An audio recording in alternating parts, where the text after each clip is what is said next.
आप अगर ये सोच रहे हो कि मैं 2 साल जो बच्चा तैयारी कर रहा था या 1 साल से जो बच्चा तैयारी कर रहा था, आप उसको आसानी से पिछाड़ सकते हैं, ये आसान काम नहीं है। एक तो पढ़ाई कम की, दूसरा जब पढ़ा तो किसी एक सब्जेक्ट को ही पढ़ा। सर उससे हुआ ये कि जब मैं उसको पढ़ता रहा तो मुझे थोड़ा थोड़ा समझ में आने लगा, तो जब मुझे समझ में आने लगा तो थोड़ा थोड़ा इंटरेस्ट आने लगा, लेकिन उसी के पैरेलली जब मैं दूसरा सब्जेक्ट उठाता था तो मुझे इंटरेस्ट नहीं आता था और मैंने उसको धीरे धीरे करके पढ़ना छोड़ दिया। अगर मैं इन 11 चैप्टर्स की बात करूं तो ये सबसे ज्यादा वेटेज के चैप्टर्स हैं। तो जो बच्चा अब ये सोच रहा है कि उसको करना है, तो मुझे लगता है वो सबसे पहले इन 11 चैप्टर्स को केमिस्ट्री में टारगेट करे। हेलो बच्चों, कैसे हो भाई सब लोग, क्या हाल चाल है? सब लोग इस बात को जानते हैं कि जेई मेंस के फर्स्ट अटेम्प्ट में बहुत कम समय रह गया है।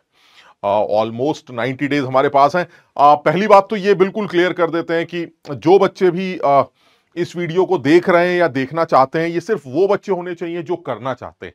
जो नहीं करना चाहते हैं एज सच, या तो वो लोग हैं जिन्होंने अब तक नहीं किया, और या फिर वो लोग हैं जो आगे भी कुछ सोच नहीं रहे इस बारे में कि भाई हमें कुछ खास इंटरेस्ट है इन चीजों में। तो जिनको ऐसा लगता है कि उनको नहीं करना है तो वो इस वीडियो को बिल्कुल ना देखें, बिकॉज हम यहां पर इस बारे में थोड़ा सा डिस्कशन करेंगे कि अगर अब तक नहीं किया, एक तो ये गलती हुई पहली बात, दूसरी बात अगर अब करना चाहते हो तो तुम्हारे लिए ये वीडियो बेनिफिशियल हो सकती है। दूसरा ये भी है कि एक चीज बहुत साफ होनी चाहिए कि 90 दिनों की पढ़ाई को चाहे जितनी शिद्दत से कर लिया जाए, आप अगर ये सोच रहे हो कि मैं 2 साल जो बच्चा तैयारी कर रहा था या 1 साल से जो बच्चा तैयारी कर रहा था, बहुत मेहनत कर रहा था, आप उसको आसानी से पिछाड़ सकते हैं या आसानी से उससे बेटर रैंक ला सकते हैं, ये आसान काम नहीं होगा। ऐसा सोचना समझदारी की बात नहीं होगी, क्योंकि उन लोगों ने भी बहुत मेहनत की है जो लगातार पढ़ते चले आ रहे हैं, जो बहुत मेहनत कर रहे हैं। हाँ, इस वीडियो का एक फायदा उठाया जा सकता है कि सर कम से कम अब तक भले ही बहुत अच्छी तरह से ना कुछ किया हो, बट अगर अब चाहे तो क्या कुछ बेहतर कर सकते हैं, तो इसमें कोई शक नहीं है। और ये तो हमेशा ही रहता है कि अगर आप अपने प्लान को बेटर कर दे, अपनी प्लानिंग को थोड़ा इंप्रूव करें, तो रिजल्ट बेटर लाया जा सकता है। तो यहां पर इस वीडियो का पर्पस सिर्फ यही है कि आप अपनी प्लानिंग को थोड़ा सा बेटर करें, अपने आप को थोड़ा सा और सीरियस करें, और मुझे ऐसा लगता है कि थोड़ा सा प्लान बेटर करने से रिजल्ट, मैक्सिमम आउटपुट जो आप अपने अंदर से ला सकते थे वो लाया जा सकता है। तो इस वीडियो के अंदर हम इस बारे में थोड़ा सा डिस्कशन करेंगे। सबसे पहले तो ये कि ऐसा क्यों हुआ कि सर हम इस हालात तक पहुंचे कि इस टाइम जो मैक्सिमम बच्चों की सिचुएशन है, अगर मैं उन सिचुएशंस को देखूं तो जो सबसे बड़ी प्रॉब्लम्स आ रही हैं, वो जो दर्द जिसको मैं बोलता हूं, वो दर्द आपके सामने है। सबसे पहला तो सर हमारे लेक्चर्स का बैकलॉग है। बहुत कॉमन सी प्रॉब्लम है। प्रैक्टिस कम है हमारी, प्रैक्टिस हमने की नहीं। दूसरा सर बैड टेस्ट स्कोर्स हैं, टेस्ट स्कोर्स भी अच्छे नहीं रहे हमारे। सवाल मुश्किल से बन रहे हैं सर, सवाल नहीं बन पाते। सिलेबस हमारा इनकम्प्लीट है, बहुत पीछे चल रहे हैं, वगैरह वगैरह। तो ये सब तमाम दिक्कतें हैं जो इस टाइम पर बच्चों के दिमाग में चल रही होंगी। हाँ, ये सब हुआ क्यों होगा, इसके पीछे की भी कहानी बड़ी क्लियर है। इसके होने का रीजन ये हो सकता है कि जिसे मैं रीजन ऑफ दर्द बोल रहा हूं, कि भाई मैंने हमेशा किसी एक सब्जेक्ट को ज्यादा वेटेज दी, या एक तो पढ़ाई कम की, दूसरा जब पढ़ा तो किसी एक सब्जेक्ट को ही पढ़ा। सर उससे हुआ ये कि जब मैं उसको पढ़ता रहा तो मुझे थोड़ा थोड़ा समझ में आने लगा, और ये तो होता ही है क्योंकि सब्जेक्ट्स ऐसे ही हैं जो पढ़े जाए तो समझे जा सकते हैं। तो जब मुझे समझ में आने लगा तो थोड़ा थोड़ा इंटरेस्ट आने लगा, लेकिन उसी के पैरेलली जब मैं दूसरा सब्जेक्ट उठाता था तो मुझे इंटरेस्ट नहीं आता था और मैंने उसको धीरे धीरे करके पढ़ना छोड़ दिया। तो ऐसा हुआ कि सर मैंने फोकस तीनों सब्जेक्ट्स पे कभी किया ही नहीं। ऐसे इस चक्कर में सर मेरा जबरदस्त बैकलॉग है, स्कोर अच्छे आने का तो मतलब ही नहीं बनता सर। मॉक टेस्ट जब भी हुए सर, मैंने हमेशा उनको अवॉइड किया सर। मैं मॉक टेस्ट, उसका रीजन भी बड़ा क्लियर था, आपने सारे सब्जेक्ट्स को कभी फोकस ही नहीं किया तो मॉक टेस्ट देने का तो कोई मतलब ही नहीं बनता सर। पीवाईक्यूज वगैरह भी बहुत मुश्किल से किए, क्लास के क्वेश्चंस हमेशा टीचर्स बोलते रहे कि जो क्लास में कराया जाता है उसको दोबारा किया करो, दोबारा किया करो, लेकिन सर इन सब बातों पर मैंने ध्यान नहीं दिया और अपनी एनालिसिस को कभी की नहीं। क्योंकि अगर मैंने अपनी एनालिसिस कभी की होती, टेस्ट के मार्क्स की एनालिसिस या अपनी क्लासरूम परफॉर्मेंस की एनालिसिस कभी भी की होती, तो सर शायद इतनी बुरे हालात मेरे कभी ना होते। तो ठीक है सर, परेशानियां थी, उनके कुछ कुछ रीजंस रहे, मैं मानता हूं मक्कार था, खराब रहा मामला, पढ़ाई बहुत कम की, नहीं कर पाया, नहीं समझ पाया, ध्यान नहीं दिया और गलती हो गई। चलिए ठीक है, लेकिन अब अगर मैं चाहता हूं तो क्या थोड़ा सा बेहतर किया जा सकता है? तो अगर अब आप चाहें तो अपने आप को बेहतर बना सकते हैं। और फिर वही है सर, टारगेट एज सच, मैं भी इतना समझदार हूं कि टारगेट ऐसा नहीं है मेरा कि मैं जेई में AIR 1 ले आऊंगा सर, टॉप 10 में रैंक ले आऊंगा, टॉप 50 में रैंक ले आऊंगा। इस तरह का मेरा कोई टारगेट भी नहीं है सर। मेरा फिलहाल ये टारगेट है कि किसी तरह से मैं 99+ परसेंटाइल स्कोर करूं सर जेई मेंस के फर्स्ट अटेम्प्ट में, ताकि मुझे एडवांस की तैयारी करने में 4-5 महीने मिल जाए। तो ये सोच भी बुरी नहीं है, लेकिन ये कि देर से आई है, इसमें कोई शक नहीं है। ये सोच बुरी तो नहीं है लेकिन देर से आई है। हाँ, अगर प्लानिंग बेटर हो तो इस सोच को भी आराम से अचीव किया जा सकता है। ये टारगेट अचीवेबल है, इसमें कोई दो राय नहीं है, क्योंकि एनटीए बहुत प्रिडिक्टेबल है। इसी चीज का फायदा टीचर्स भी उठाते हैं और इसी चीज का फायदा एक समझदार बच्चा भी उठाता है जिसको मेंस में अच्छा स्कोर लाना है। अब आती है बात समझदारी की। देखो बड़ा क्लियर है, सबसे बड़ी समझदारी यह है कि सर मैं इस जनवरी अटेम्प्ट में 3 महीने बचे हैं, चलिए 90 दिन है मान लिया सर, लेकिन अप्रैल अटेम्प्ट में तो टाइम है सर। अगर अप्रैल अटेम्प्ट में टाइम तो मैं अप्रैल की तैयारी करता हूं ना सर, 5-6 महीने बचे हुए, 6 महीने बहुत होते हैं सर, कर लूंगा मैं, क्योंकि आप पेपर तो सिंपली आना है सर। बात तो सही, लेकिन मैं फिर भी यही सजेस्ट करूंगा कि कोशिश करो इस जनवरी अटेम्प्ट को सीरियसली लें। उसका रीजन क्या है? उसका रीजन है सबसे पहला, ये अटेम्प्ट, ये जो अटेम्प्ट है हमारा जनवरी का, ये थोड़ा सा आसान होता है।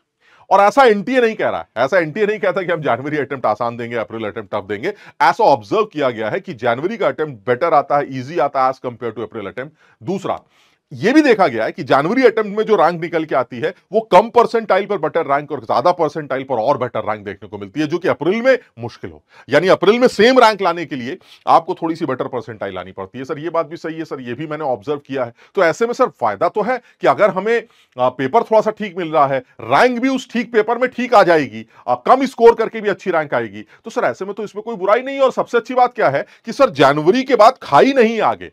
अगर मैं बर्बाद हो गया, लूट गया, कहीं से अच्छा स्कोर ना आया, तो इसका यह मतलब नहीं है कि मैं कुछ नहीं कर सकता, क्योंकि मेरे पास फिर नेक्स्ट अटेम्प्ट एटलीस्ट होगा। तो एक गलती करने का स्कोप भी है मेरे पास सर। यह सोचकर मेरा प्रेशर भी कम हो रहा है सर, यह सोचकर थोड़ा प्रेशर भी कम हो रहा है। और मुझे ऐसा लगता है सर, मुझे अगर कहीं गलती से भी फर्स्ट अटेम्प्ट में मेरा स्कोर ठीक चला गया सर, तो ऐसे में मुझे एडवांस की तैयारी करने का काफी समय मिल जाएगा। तो मुझे एडवांस की तैयारी करने का भी काफी समय देखने को मिलेगा। तो मुझे ऐसा लगता है कि ये बेटर है। जनवरी अटेम्प्ट को सीरियसली लेना चाहिए। जो बच्चे जनवरी अटेम्प्ट देना चाह रहे हैं, जो बच्चे तैयारी कर रहे हैं या करेंगे, जिन्होंने ये सोचा है कि उनको जेई मेंस में अच्छी परसेंटाइल चाहिए, तो मैं उनसे यही सजेस्ट करता हूं उनको कि आप 99 परसेंटाइल प्लस जरूर टारगेट करें।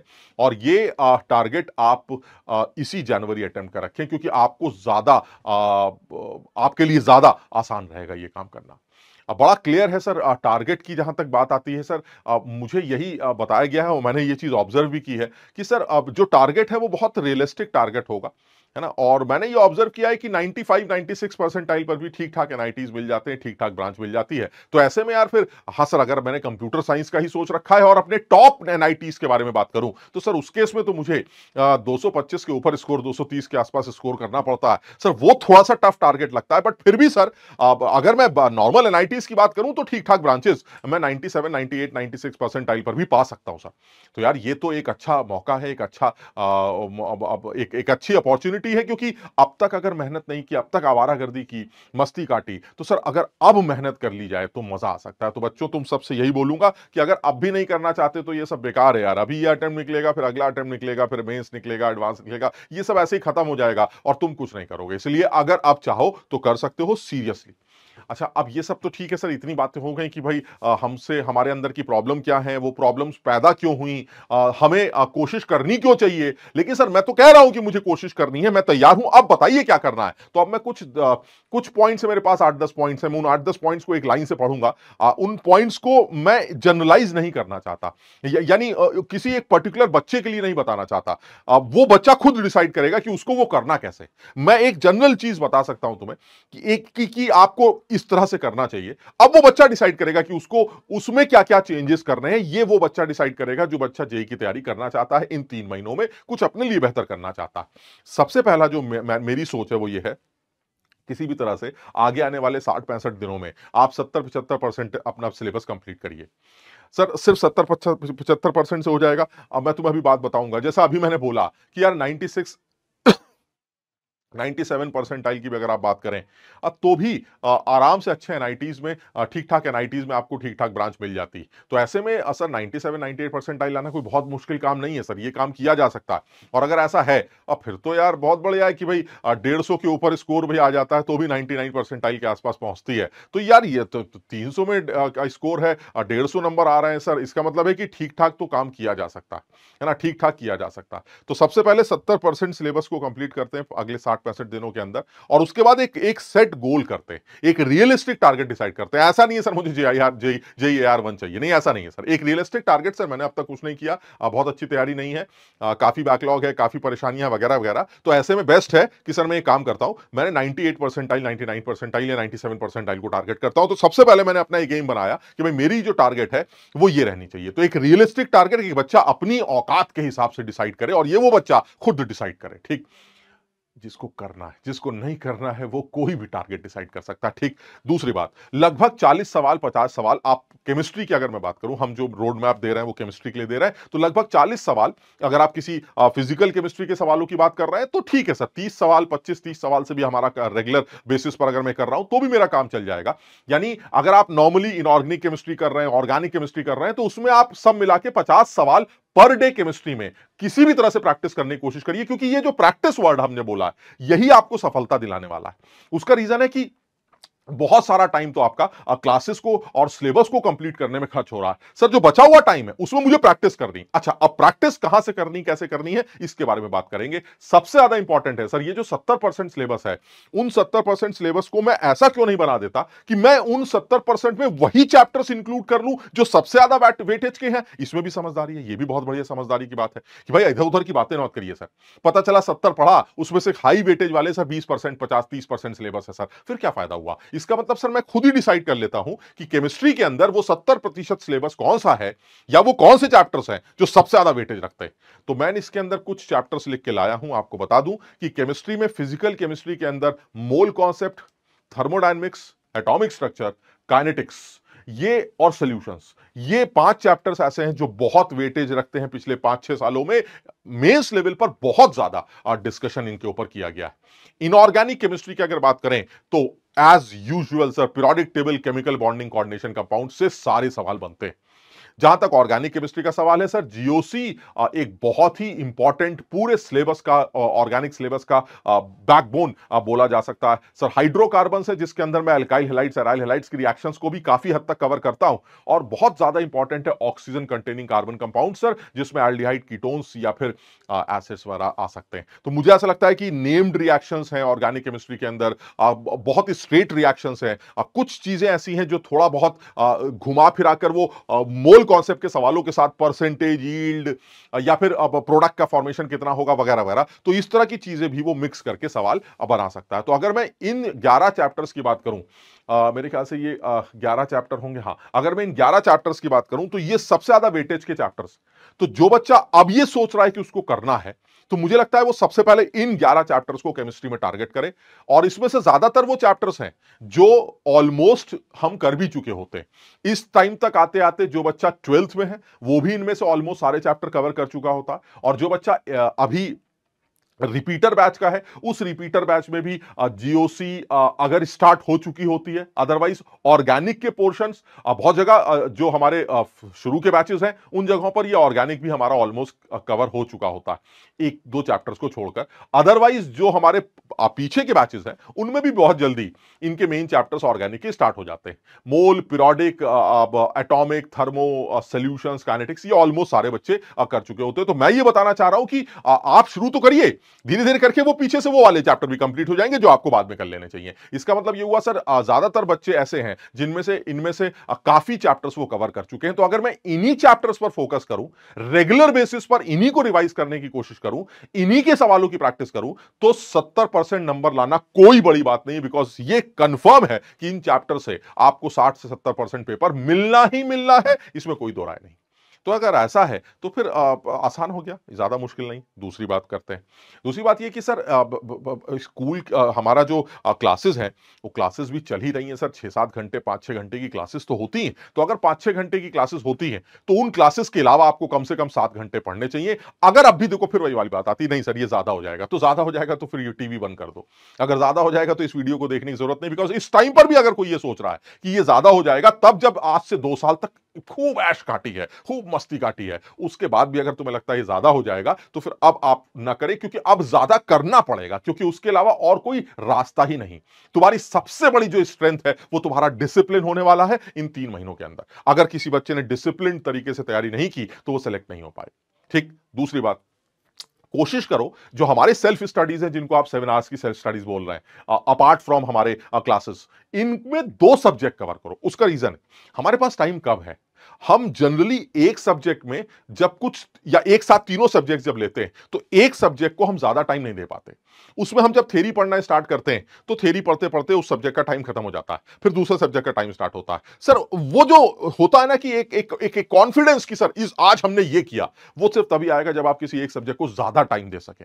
और मेरा सजेशन है कि आप एक दिन में 2 सब्जेक्ट्स को कवर करें। वो आप डिसाइड करिए आपके वो 2 सब्जेक्ट्स कौन से होंगे, वो किन डेज में होंगे, क्योंकि मैंने देखा है कई बार हम जैसे टीचर्स वो प्लान भी बच्चे को बताने की कोशिश करते हैं कि संडे को ये लेना, मंडे को ये लेना, ट्यूसडे को ये लेना। ये सब बेकार की बातें हैं। ये बच्चा इंडिविजुअली खुद डिसाइड करे कि भाई उसको किस तरह से अपना प्लान बनाना है ताकि पर डे वो 2 सब्जेक्ट्स को हैंडल कर सके। अगर पर सब्जेक्ट वो 3 घंटे, 2.5 घंटे, 4 घंटे दे पा रहा है तो ऐसे में उसका पास सफिशिएंट टाइम है। क्लासेस को बहुत ध्यान से करे, क्योंकि ये ना सोचे कि भाई क्लास करूंगा फिर उसको बाद में कभी दोबारा समझूंगा। क्लास को अटेंटिवली अटेंड कर ले और अटेंटिवली अटेंड करके उनको एक बार समझने की कोशिश कर ले, एक बार में उसको कवर करे। क्लास के जितने भी क्वेश्चंस कराए जा रहे हैं उन क्वेश्चंस को फौरन के फौरन क्लास के बाद इन्हीं 6 घंटों की या 7 घंटों की जो तुम्हारी सेल्फ स्टडी है, इन्हीं 7 घंटों की सेल्फ स्टडी में इंक्लूड कर ले। यानी पर डे 2 घंटे, अगर मैं दोनों सब्जेक्ट्स को सपोज 3.5 घंटे देता हूं तो उसमें 1.5 घंटे या 2 घंटे तो रिवीजन के रखने ही रखने हैं, जो चैप्टर्स अभी मैंने बताए। साथ ही साथ जो रेगुलर बेसिस पे क्लासेस चल रही हैं उनकी डीपीपीस को, और जो क्लास में सवाल कराए जा रहे हैं उनके सवालों को दोबारा करना बहुत ज्यादा जरूरी है।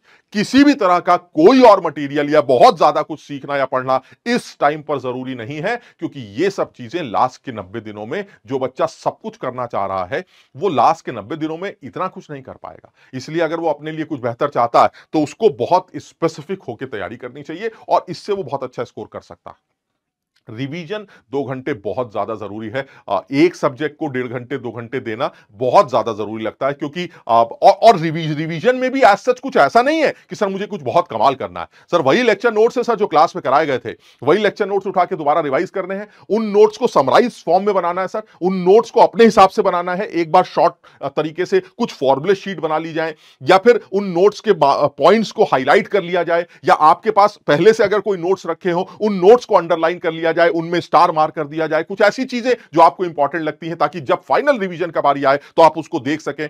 यानी आपके पास इतना टाइम नहीं है कि अब आप आराम से लेक्चर देख देख के नोट्स बनाएं, ड्रामे करें, इसकी जरूरत नहीं। आपके पास पहले से या तो कुछ नोट्स हैं जो आपने बना रखे हैं, आप उन्हीं नोट्स को देखें, उनमें से मेन पॉइंट्स को हाईलाइट करें, फॉर्मूलाज को अलग से नोट करें, ताकि आपको एक नजर में जब कभी भी रिवीजन करना हो किसी टेस्ट के लिए तो आप सीधे सीधे वो फॉर्मूला शीट उठाकर अपने सवालों को अपने टेस्ट को दे सकते हैं। यानी रिवीजन बहुत ज्यादा जरूरी है। पर डे की 7 घंटे 8 घंटे की पढ़ाई में आपको पर सब्जेक्ट, यानी अगर आप 2 घंटे 2 सब्जेक्ट्स ले रहे हैं तो आपको पर सब्जेक्ट 2 घंटे का रिवीजन, 1.5 घंटे का रिवीजन तो करना ही पड़ेगा, अदरवाइज आपका सिलेबस कंप्लीट नहीं होगा। रिसोर्सेज को फिक्स कर दिया जाए, जैसा कि मैंने बताया रिसोर्सेज वही है सर, हमारे पास डीपीपीज हैं। सबसे बड़ा रिसोर्स सर क्लास के सवाल है सर।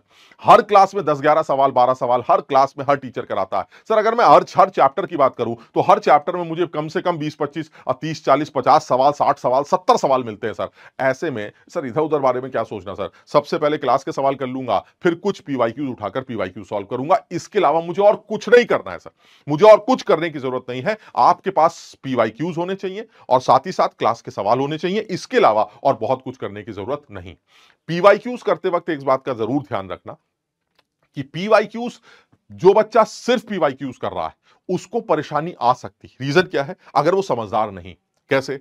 कई बार मैंने देखा है पीवाईक्यूज एक जैसे होते हैं, बच्चा ही सोचता है उसने बहुत सारे पीवाईक्यूज कर लिए, लेकिन उसका कोई फायदा नहीं है ना यार। आपने नंबर ऑफ क्वेश्चंस भले ही ज्यादा कर लियो, अपना टाइम वेस्ट किया है, आपने कुछ नया नहीं किया है। इसलिए बेटर है कि आप क्लास के सवालों को जरूर करें, क्योंकि क्लास में टीचर्स एक जैसे सारे पीवाईक्यूज नहीं लाता, वो अलग अलग तरह के पीवाईक्यूज लेके आएगा, जिससे आपकी प्रैक्टिस और बेटर होगी। साथ ही साथ पीवाईक्यूज के अलावा भी कुछ सवाल कराए जाएंगे, जिससे आपकी प्रिपरेशन उन चैप्टर्स में जो हाईली वेटेड चैप्टर्स हैं उसमें बेटर होगी। इसलिए पीवाईक्यूज करते वक्त बहुत अलर्ट रहना चाहिए, बहुत अलर्ट रहना चाहिए। बच्चा समझ नहीं पाता कि उससे गलती गलती क्या हो रही है। सर ने बोला पीवाईक्यूज करने में पीवाईक्यूज कर रहा हूं, वो ये देख नहीं रहा है कि वो एक जैसे कई पीवाईक्यूज कर रहा है, इसका इसका इसका फायदा नहीं है, वो टाइम वेस्ट कर रहा है।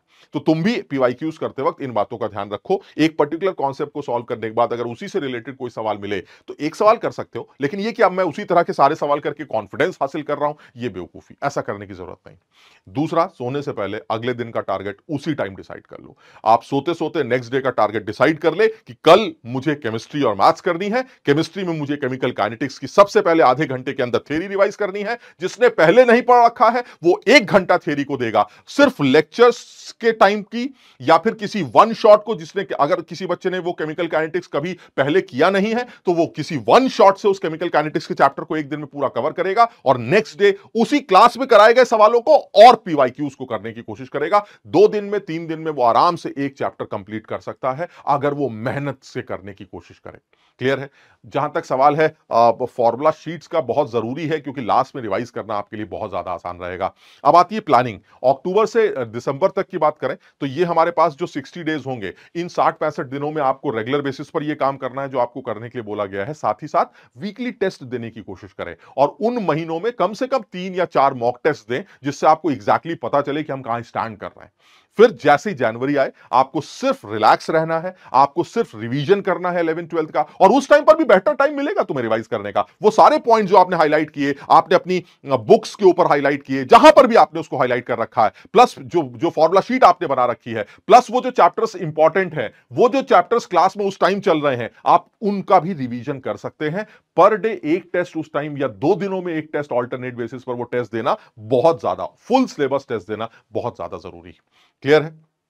उसके बाद अगर बात करें सर टेस्ट देने से, टेस्ट के एनालिसिस जो बच्चा नहीं करेगा उसको कोई फायदा नहीं होगा, और अब वो टेस्ट एनालिसिस इंपॉर्टेंट, ठीक है, तुमने अब तक सर एनालिसिस नहीं की, सारी कमियां नहीं मानते हैं, उससे बहुत ज्यादा फर्क नहीं पड़ेगा, लेकिन अगर अब तुमने ये काम नहीं किया तो तुम्हें नुकसान होगा। और वो एनालिसिस यही है, सर टेस्ट में स्कोर मेरा 130 आ सकता है, 20 आ सकता है, 140, 50, 60 आ सकता है, सर इसका मतलब है मैंने कुछ गलतियां कर रखी। अगर आप अपनी गलतियों के पैटर्न को ऑब्जर्व कर पाए तो आप उन गलतियों के पैटर्न को ऑब्जर्व करें और उन पर्टिकुलर टॉपिक्स को एक बार हाईलाइट करें जिनमें आप गलतियां कर रहे हैं। अगर आपने उन गलतियों को सही से सुधार लिया, हर टेस्ट की 3-4 गलतियों को सुधारने की अगर कोशिश की गई, तो मुझे लगता है जेई के पेपर में किसी भी सूरत में 99+ परसेंटाइल आना कहीं से मुश्किल नहीं होगा, क्योंकि आपने अपने मटेरियल को फिक्स कर दिया, आपने अपने सिलेबस को फिक्स कर दिया और आपने उसी को चाट मारा। तो मुझे ऐसा लगता है भाई अब इसमें स्कोर करना आसान। यानी सबसे पहले मिस्टेक्स की नोटबुक होनी चाहिए, टारगेट हमारा 90-95 परसेंटाइल होना चाहिए, क्योंकि अगर आप यहां पर इतना स्कोर कर रहे हैं तो जेई के मेंस के पेपर में तो आप पक्का 99+ परसेंटाइल ले ही आएंगे। उसके बाद अगर आप मिस्टेक की नोटबुक बना लेंगे तो आप रेगुलर बेसिस पर उसको देखते रहेंगे, यार ये क्या बात होती है, जब भी कभी डेल्टा टीबी निकालना होता है मैं केबी इंटू एम कर देता हूं, मैं वैन ऑफ फैक्टर के बारे में कभी सोचता ही नहीं, मैं सोचता ही नहीं कि मेरे सल्यूट्स डिसोसिएटेड फॉर्म में या एसोसिएटेड फॉर्म में एग्जिस्ट कर सकते हैं। ये सारी बातें जब आप बार बार लिखेंगे तो आपको लगेगा नहीं, डेल्टा टीबी के लिए वैन ऑफ फैक्टर को भी ध्यान रखना है, ऐसे सल्यूट्स जो कि कुछ करते हैं पानी के अंदर या सॉल्वेंट के अंदर।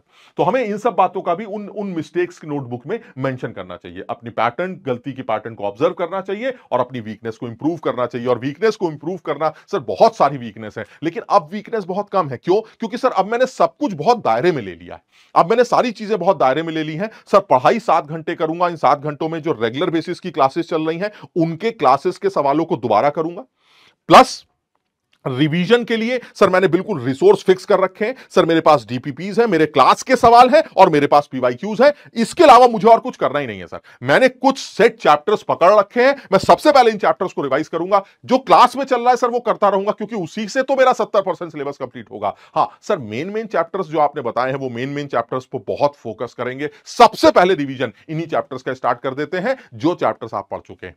इन सब के बाद जो सबसे ज्यादा जरूरी यही है कि सब कुछ होने के बाद भी अगर माइंड निगेटिव है, दिमाग में ये बातें हैं कि पता नहीं हो पाएगा नहीं हो पाएगा, कर पाएंगे नहीं कर पाएंगे, अब फिर तो यार बात ही खत्म हो जाती है। मतलब इतना करने के बाद भी एक बच्चा जब अब ये कह रहा है कि नहीं सर मुझे करना था, सर मुझे करना है, मेरे पास भले ही अब टाइम कम है लेकिन मुझे करना है सर, मुझे, और मेरा टारगेट सर अनरियलिस्टिक नहीं है सर, मेरा टारगेट बड़ा रियलिस्टिक सर, 98 परसेंटाइल नंबर चाहिए, 99 परसेंटाइल नंबर चाहिए सर, मेरे लिए कोई मुश्किल काम नहीं है, मैं अब कर सकता हूं। तो जो बच्चा अब करना चाह रहा है उसके दिमाग में भी अगर कोई नेगेटिव थॉट्स आ रहे हैं तो फिर तो गलत है यार, क्योंकि इस टाइम पर तो वो बच्चे जिन्होंने पूरा टाइम खूब आवारागर्दी की है, आवारागर्दी इन द सेंस खूब मस्ती काटी है, मेहनत बहुत कम की है, इस टाइम पर उनके पास बहुत एनर्जी होगी भाई, इस टाइम बहुत एनर्जी होगी। वो इस पूरी एनर्जी के साथ अगर पॉजिटिव माइंडसेट के साथ कूद पड़ेंगे तो मुझे लगता है कि वो एक अच्छा स्कोर ला सकते हैं। लेकिन उनके दिमाग में इस बात को जरूर अपने दिमाग में उनको बैठा के रखना चाहिए कि चाहे जितना भी कर लूं मैं या जितना भी कोशिश कर लूं, उन लोगों से आगे निकलना जो पिछले 1-2 सालों से लगे पड़े हैं, ये मेरे लिए आसान नहीं होगा। और मेरा ये टारगेट भी नहीं, मेरा टारगेट सिर्फ इतना है कि मैं अपने हिसाब से जो अपना मैक्सिमम इन 30 दिनों में 3 महीनों में दे सकता हूं वो अचीव करूं। तो इसलिए बहुत पॉजिटिव सोच के साथ और ऐसे कितने लोग हैं यार, ऐसे कितने लोगों को हमने देखा है कि उनके नंबर खराब रहते थे, उनके नंबर अचानक अच्छे आ गए, उनको चीजें समझ में आने लगी, उनको वो बातें पूछी जाती हैं जो पूछी जा रही थी, जिनके वो जवाब अब देने लग गए, क्योंकि बातें जनरली इंपॉर्टेंट और बड़ी स्पेसिफिक होती हैं जो सवाल पूछे जाते हैं। तो क्योंकि वो उन्हीं चीजों पर फोकस कर रहे हैं तो अब उनके आंसर्स भी निकल रहे हैं, उनके स्कोर भी थोड़ा थोड़ा बेटर हो रहा है, और ये चीज रेगुलर बेसिस पर देखने को मिलती है। तो इसलिए तुम्हारे लिए कुछ नया नहीं है, बहुत पॉजिटिव सोच के साथ किया जा सकता है। एटलीस्ट 99 परसेंटाइल या 99 से प्लस परसेंटाइल लाई जा सकती है। लेकिन घबराने की कोई जरूरत नहीं है। कम समय में अगर आप अपना पूरा सिलेबस कवर करना चाहते हैं, बहुत इंपॉर्टेंट डिस्कशन के साथ उन सारी चीजों को कवर करना चाहते हैं जो जेई मेंस हमसे लगातार पिछले कई सालों से पूछता चला आ रहा है, उसके लिए पीडब्ल्यू लेकर आया आपके लिए एक बड़ा ही खूबसूरत batch, JEE ultimate crash course 2026 batch.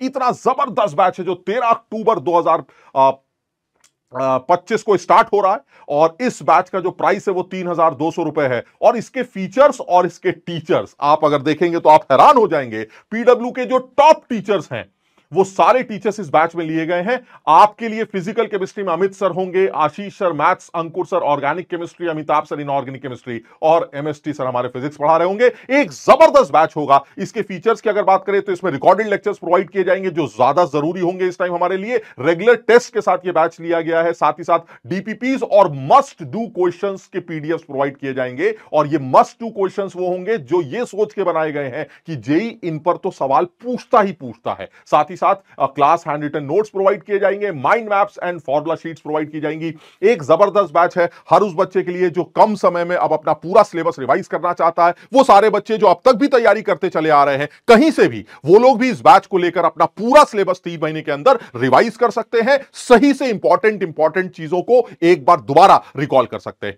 और वो बच्चे जो अब ये सोचकर आ रहे हैं कि भाई क्या इतने कम समय में भी हम पूरा सिलेबस कवर कर सकते हैं, तो हां, 12th के स्टूडेंट, 12th पास स्टूडेंट्स इतने कम समय में भी वो अपना पूरा सिलेबस बाकायदा बहुत खूबसूरती के साथ अब पूरा कर सकते हैं। तो भाई इसमें देरी नहीं करनी चाहिए। हर उस बच्चे को जो जेई मेंस में अच्छी परसेंटाइल लाना चाहता है उसको फटाफट ये बैच ज्वाइन कर लेना चाहिए। 13 अक्टूबर से बैच स्टार्ट होगा और बैच प्राइस बहुत नॉमिनल है, 3,200 रुपए। तो चलिए फटाफट इस बैच को ज्वाइन करिए और हमारे साथ इस तैयारी का हिस्सा बनिए। Thank you so much.